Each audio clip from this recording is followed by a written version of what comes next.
Hi, this is Liam, your narrator here at Home Studio Stories. I just want to say thank you to all of you that are commenting, liking, subscribing, sharing, and of course, listening to the stories. If you have a story you want to send in, please do to homestudiohorror@gmail.com. Alright, let's get into the stories. John had been cleaning out the loft for hours, sweating, coughing, as he sifted through old boxes and forgotten possessions. As he reached the back of the room, he spotted an old dusty notepad lying on the shelf. He picked it up, blowing off the grime and examining the cover. It looked like an ordinary notebook, but something about it intrigued him. Curiosity got the better of him. John flipped through the pages. As he read, he began to realize the true power of the notepad. Anything he wrote down on it became real. A shiver ran down his spine as he contemplated the possibilities. He could have anything he wanted. Riches, fame, women. John sat down on an old stool and began to write. He started with a simple instruction. I am rich. And suddenly, the room was filled with gold coins, piles of cash and expensive jewelry. John's heart raced as he continued to write, detailing a life of luxury and excess. Days turned into weeks, and John indulged in his newfound wealth. He drove expensive cars, ate in the finest restaurants, and surrounded himself with beautiful women. But something strange began to happen. The people around him started to act oddly, almost as if they weren't real. They would disappear without explanation, leaving John feeling uneasy and alone. One night, John sat down to write in his notepad again, but this time something different came to mind. He wanted to know what would happen if he wrote something frightening, so he scribbled down, I am not alone. As soon as he wrote those words, the air around him grew colder. Shadows seemed to lengthen, and strange noises echoed through the empty house. John tried to tear the page out of the notepad, but it was too late. The darkness consumed him, and he was never seen again. The notepad was eventually found by someone else, someone who didn't understand its power. They wrote in it innocently, not realizing the danger that lay within. And so, the cycle continued, claiming more and more victims as the notepad was passed from person to person. A cursed object, its legacy of terror never ending.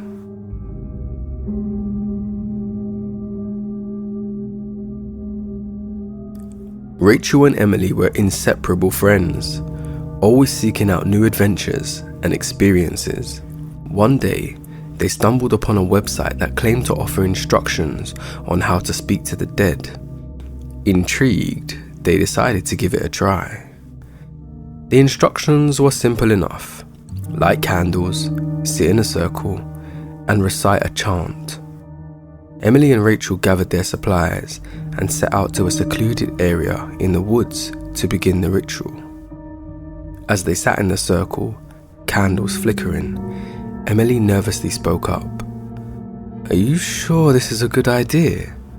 What if we accidentally summon something evil? I don't know.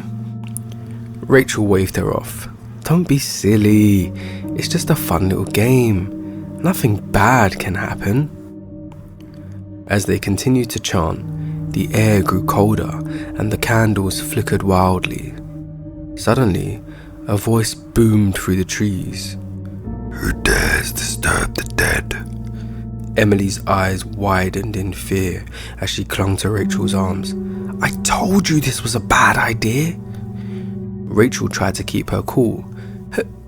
Who are you? What do you want? I am the spirit of a long dead witch, the voice replied, and I will have my revenge on anyone that tries to disturb my slumber. The ground shook as the witch's spirit rose from the earth. her eyes glowing with a sinister red light. Emily and Rachel tried to run, but it was too late. The witch's curse had already taken hold, and days turned into weeks, and Emily and Rachel became increasingly paranoid and frightened. They could feel the witch's presence wherever they went, and strange things started to happen around them. Objects would move on their own, and whispers could be heard in the darkness.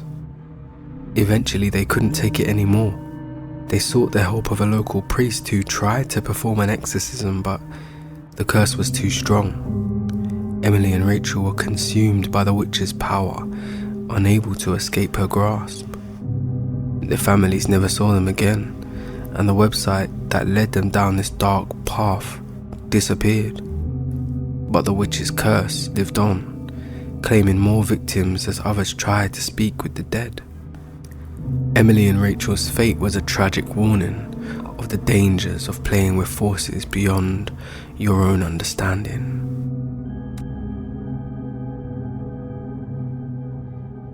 Maggie had been job hunting for months, so when she received an email from a mysterious company offering her an interview, she jumped at the chance. The email instructed her to arrive at an abandoned building on the outskirts of town. The whole thing felt strange, of course, but Maggie was desperate for work. As she approached the building, Maggie's heart began to race. The windows were boarded up, and the entrance was shrouded in darkness. She hesitated for a moment, then pushed open the door and stepped inside. The interior was dimly lit, and the air was thick with dust. Maggie called out, "Hello? Is anyone there?" A voice echoed through the walls. "Welcome, Maggie. We've been expecting you." Maggie's nerves were on edge as she followed the voice to a dimly lit room. A single figure sat at a desk in the center of the room, his face obscured by the shadows. "Please, take a seat," the figure said. "We have a job opportunity that we believe would be perfect for you." Maggie hesitated for a moment, then sat down. "What kind of job is this exactly?" The figure smiled darkly. "It's a job that requires special skills, and we're willing to pay you handsomely for your services." Maggie's stomach turned. She did not like the sound of this, but something about the figure's tone was hypnotic, and she found herself unable to leave. As the interview progressed, Maggie realized that the job was not at all what she expected. The figure wanted her to be a hitwoman, killing targets for a shadowy organization. The pay was tempting, but Maggie knew she could not do something so morally repugnant. "I'm sorry," she said. I can't do this." The figure's face twisted in anger. "You don't have a choice." Suddenly, the room was filled with dark figures, surrounding Maggie on all sides. She tried to run, but there was no hope. They dragged her into the darkness, never to be seen again. Maggie's disappearance was never solved, and the abandoned building was sealed off by the police. But rumors persisted of a shadowy organization that hired hitmen and women for unspeakable acts. Maggie's fate was a warning to all those who sought quick riches and success. Sometimes the price of ambition is way too high to pay.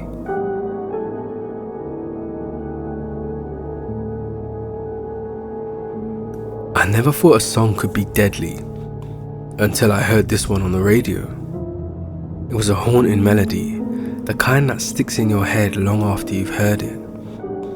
But there was something more to it, something that spoke directly to me. As I listened to the lyrics, my heart began to race. It was like the singer knew my deepest fears and insecurities and was using them to lure me in. I tried to shake off the feeling, but the song wouldn't leave my head. Everywhere I went, it seemed to follow me, and every time I heard it, the feeling grew stronger, like I was being pulled towards some dark and dangerous place. I tried to tell my friends and family, but they thought I was overreacting. "It's just a song," they said. "Look, how can it hurt you?" But I knew better. I could feel the song's pull growing stronger every day, like a noose tightening around my neck. Finally, unable to resist any longer, I followed the song to its source. It led me to an abandoned house on the outskirts of town. The door creaked open as I pushed it, and I stepped inside. The interior was dimly lit, and the air was thick with dust, but I could hear the song growing louder, pulling me deeper inside. As I made my way through the halls, the darkness seemed to close in around me, like I was being swallowed up by some malevolent force. And then I saw her, the singer of the song, her eyes glowing with an otherworldly light. She beckoned to me with one bony finger, and I felt myself moving toward her, unable to resist. It was only after she had taken me that I realized the truth. The song wasn't just a haunting melody. It was a call to death, a warning to all those who dared to listen. But now it was too late for me. I was trapped, forever doomed to wander the halls of that dark and lonely house, a prisoner of the song that led me to my demise.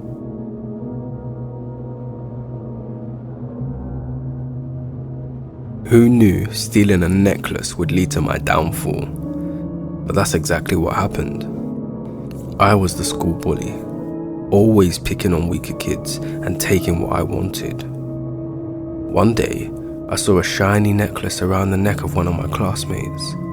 It was a family heirloom, something that had been passed down for generations. I didn't care about the sentimental value of the necklace.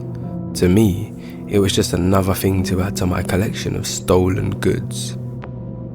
But as soon as I put the necklace on, I felt something strange.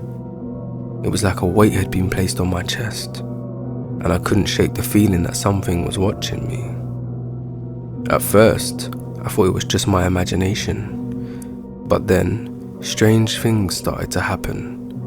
My reflection in the mirror would change, twisting into a demonic figure with glowing red eyes. I could hear whispers in the dark, voices that seemed to be coming from nowhere. I tried to take off the necklace, but it wouldn't budge. It was like it was fused to my skin. As the days went on, the curse grew stronger. I could feel it consuming me, twisting my mind and body into something monstrous. And then, one night I snapped. I attacked one of my classmates, driven by an uncontrollable rage. When I finally came to my senses, I realized what I'd done. I had become the monster that the necklace had turned me into. The curse was too strong for me to break. I was consumed by it, forever trapped in a dark and lonely existence. The necklace had claimed me as its victim, a warning to all those who dared cross the line between right and wrong. My wife and I had been searching for a new home for months. We'd visited countless properties, but none of them seemed to be the right fit. And then we found it, the perfect house. It was a beautiful old mansion with a sprawling lawn and a view of the mountains. We knew right away, this was the one. But as soon as we signed the lease, things started to go wrong. The landlord was a strange man with an unsettling smile and an unnerving gaze. He seemed to know more about us than he should, and every time we asked him a question, he gave us a cryptic answer. And then strange things started to happen. We'd hear footsteps in the hallway at night, even though we were the only ones in the house. The walls would creak and groan, as if something was trying to break through from the other side. My wife tried to brush it off, saying that it was just the house settling. But I knew better. There was something evil in that house, something that wanted us dead. And it wasn't long before we realized the truth. The landlord was working for the devil himself, using the house as a portal to bring demons into our world, and now we were trapped with no way out. Every night we would hear demons whispering in the darkness, promising us pain and suffering beyond our wildest nightmares. And every day the landlord would smile his unnerving smile, as if he knew exactly what was happening to us. We tried to escape, but the house was like a maze, with hidden rooms and secret passages that led us right back to where we started. And then one night we were finally caught. The demons descended on us, tearing us apart with their razor-sharp claws and sending us screaming into the abyss. We'd been nothing but pawns in a devil's game, sacrificed to the twisted desires of the devils. And now, we were forever trapped in that house of horrors. Another warning to all those who dared to cross the line between the living and the dead.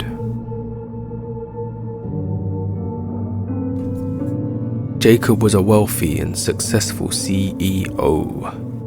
He had everything he could ever want: a beautiful wife, a lavish mansion, and more money than he knew what to do with. But there was one thing he didn't have: respect for others. One day Jacob was walking down the street, talking loudly on his phone, ignoring everyone around him, and he bumped into an old woman, knocking her to the ground. "Watch where you're going, you old hag," Jacob spat, not bothering to even help her up. The woman looked up at him with a glint in her eye. "You'll regret that, young man. You just made an enemy of the wrong person." Of course, Jacob didn't pay her any attention. What could an old woman do to him? But he was about to find out. That night, Jacob began to experience strange symptoms. His skin turned a sickly shade of green, and he felt like his insides were twisting and turning. The doctors were baffled. They'd never seen anything like it. Jacob was dying, and there was nothing they could do to save him. And then he received a message from the old woman who had bumped into him. She was a witch, and she'd placed a curse on him. He would suffer for all eternity, never finding peace or happiness. Jacob's wealth and success meant nothing now. He was a shell of his former self, consumed by pain and misery. And as the years went by, Jacob grew weaker and weaker, until he was nothing but a withered old man. He'd lost everything he'd ever cared about, all because of his greed and disrespect for others. The witch had won, and Jacob was forever cursed to suffer in silence, to remind all of those who dared to cross the line between right and wrong that being wrong was never right. My name's Michael, and I'm a lawyer. I've seen a lot of things in my career, but nothing quite like the case of Judge Robert Williams. Williams was a corrupt man. He had a reputation for taking bribes and playing favourites in the courtroom. He was untouchable, or so he thought. One day, Judge Williams was presiding over a case that involved a young woman who'd been wrongfully accused of a crime she didn't commit. She was pleading for mercy, but Judge Williams was having none of it. "Guilty," he declared, slamming his gavel down. "You'll be sent to prison for a long time, young lady." The woman looked at him with tears in her eyes. "But Your Honor, I'm innocent." Judge Williams smirked. "Innocent people don't end up in my courtroom." That was the last case that Judge Williams ever presided over, because the next day, he didn't show up for work, and no one could find him. His family and friends were worried, but I knew something was wrong. So I went to investigate, and what I found was shocking. Judge Williams had been murdered in his own home, his body lying in a pool of blood. But this wasn't just any murder. It was a ritual killing, with strange symbols drawn on the walls in blood. It was clear that this wasn't just a random act of violence. Someone had targeted Judge Williams specifically. As the investigation continued, more and more evidence came to light.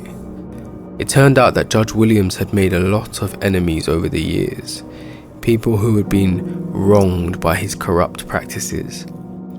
They'd banded together and carried out a gruesome act of revenge. But there was one more twist to this tale. The woman who'd been wrongly accused in Judge Williams' courtroom was found to be the mastermind behind the murder. She had organized the whole thing and even carried out the killing herself. Nobody knows how, but when she was caught, she was sentenced to life in prison, and it was clear that she didn't regret what she'd done.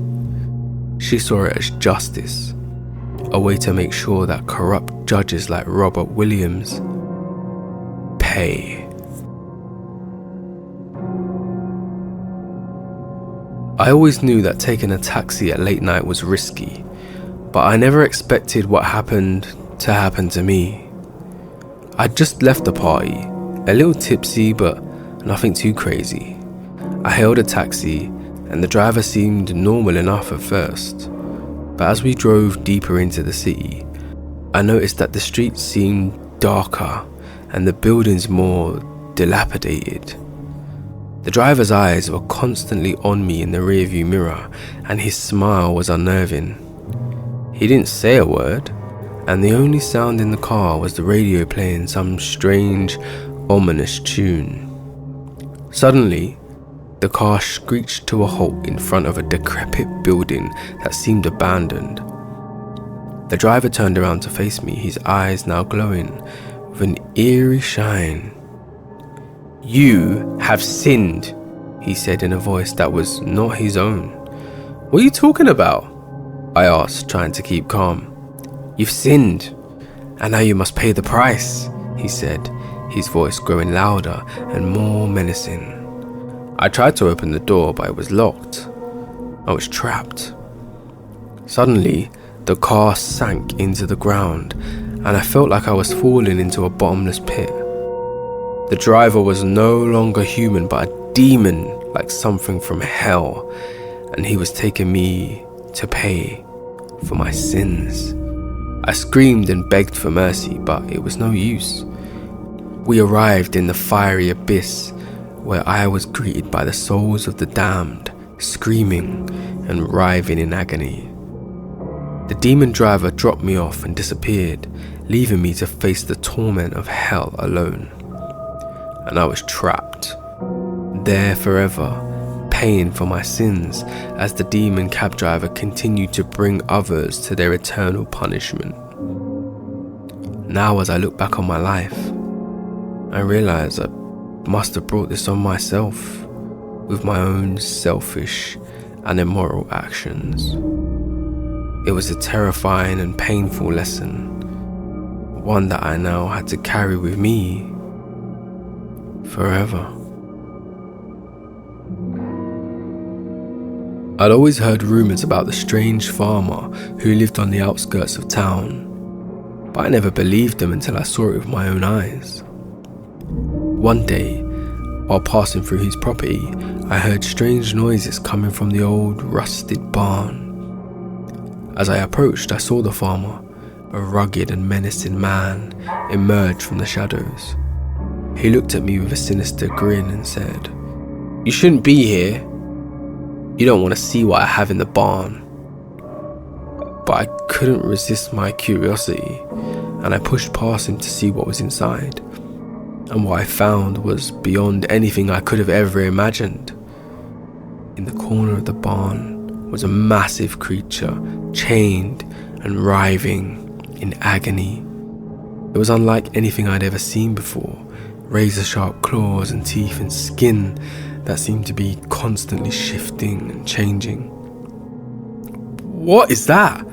I asked, my voice trembling with fear. It's my monster, the farmer replied, his eyes gleaming with a sick pleasure. And it's always hungry. As he spoke, I noticed that there were bones and remains scattered around the barn, and a horrible smell of decay filled the air. What'd you feed it? I asked, afraid of the answer. Passers-by, he replied with a cruel grin. Suddenly, I realized the true nature of the farmer's sinister plan. He'd been luring unsuspecting travelers to his farm and using them for food for his monstrous creation. I tried to run, but the farmer was too fast. He grabbed me and threw me into the monster's pen, laughing as it began to tear me apart. And as I lay there bleeding and dying, I knew that I'd made a terrible mistake by ever crossing paths with the farmer and his monster. And I had become just another victim, another forgotten soul consumed by the horrific entity that lurked in the darkness of the old barn. And as my consciousness began to fade, I realized that I would never be found or remembered, but forever lost to the horrors of that cursed place.